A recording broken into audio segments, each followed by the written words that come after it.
Ayun na po, inagaw na, inagaw. Okay, shoot the ball. Good, Shelo. Good, Shelo. Magandang araw mga ka-tweet. Ngayon po, ituturuan natin kung paano ba matututong mag-basketball itong mga ibon na to. Tara, samahan niyo. Tara na! Okay, ang first step po natin para sa ating pagtuturo ng basketball sa ating mga ibon ay turuan natin sila mag-touch sa ball. Yan. Kung sino yung mag-touch sa ball, yan, touch the ball. Yan, sila lang po ibibigyan natin ng reward. Yan, touch the ball. Okay, touch the ball. Good bird. Touch the ball. Touch the ball. Okay, good bird. Touch the ball. Kita nyo, no? Huwag nyo po silang bibigyan ng reward kapag hindi sila humahawak sa bola. Touch the ball. Okay, good bird. Good bird. Yan. Ganyan po ang ating first step, ha?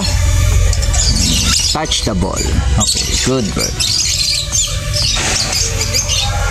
Ngayon naman po ang ating second step ay yung pagpe-fetch. Pagkasanay na silang humawak ng bola, ipe-fetch naman ng ibon papunta sa'yo, sa kamay mo, yung bola, no? So, ayan, tulad yan. Okay, fetch. Dito. Okay, good bird. Ayan, ha? Binalik sa akin ni Shelo yung bola. Ng fetch. Okay, good bird.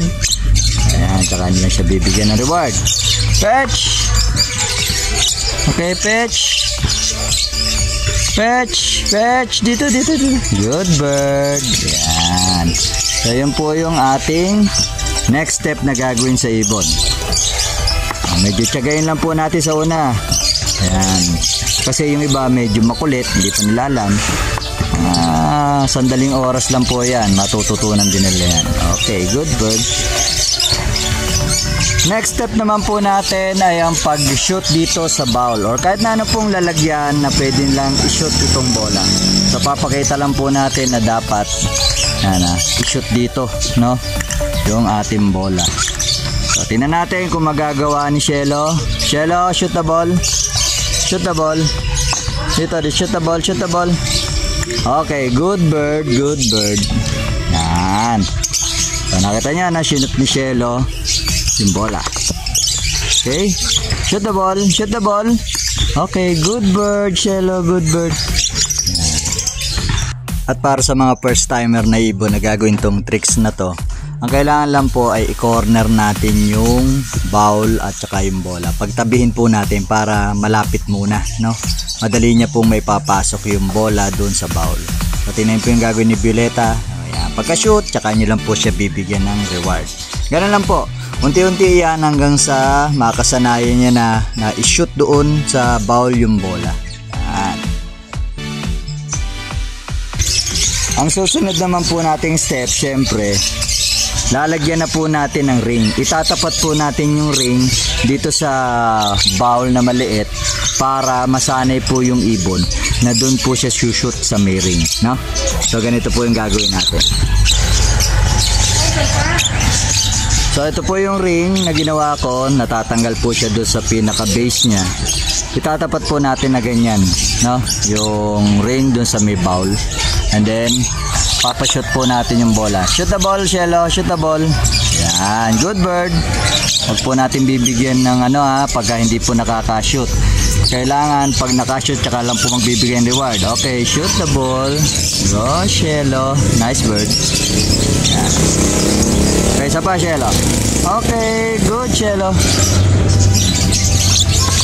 Hanggang sa masanay na po yung ibon na mag-shoot. Okay? Yan. Tapa, Shelo. Okay. Shoot the ball. Okay, good, Shelo.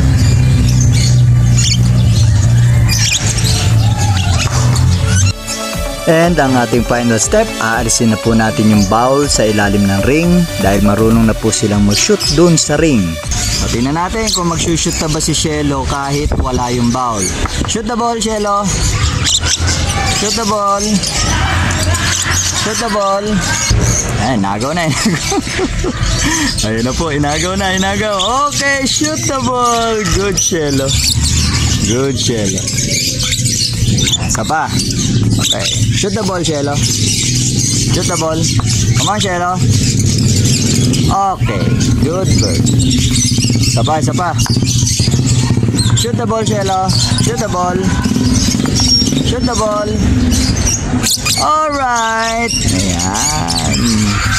So, ganun lamang po kadali. No?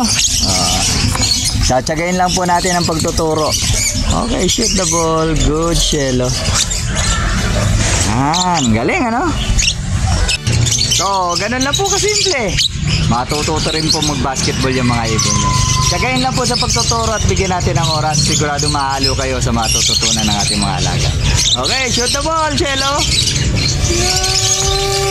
Salamat po sa panonood.